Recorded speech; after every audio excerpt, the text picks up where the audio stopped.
Преди 12 години дядо Добри престава да бъде такъв, какъвто е бил. Той остава живота си и тръгва да проси по друмища и по черкви, за да събира средства за храм. Този храм, с Божия помощ, наскоро бе осветен като нова постройка в един от планинските манастири.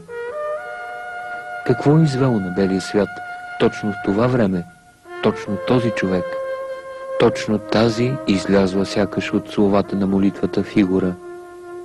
Аз не зная. Бог знае.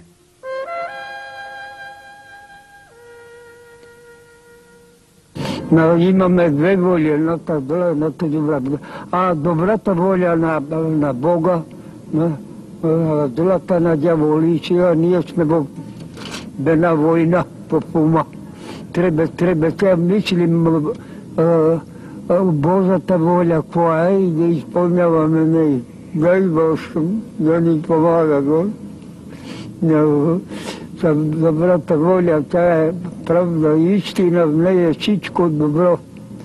Да не лазим, да не кранем, да прелюбодействаме, да ти обичаме едни други, както Бог ни обича. Дай Боже, ветно Бог.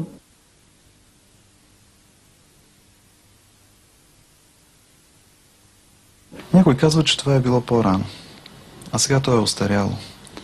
Но у Господа никога нищо не се омалява, само ние се изменяме. Ставаме лоши и така губим благодатта. А който се моли, на него Господ дава всичко.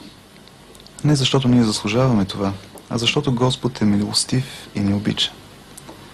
Ти казваш, имало много мък.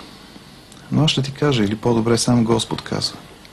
Смири се и ще видиш, че бедите ще се превърнат в покой.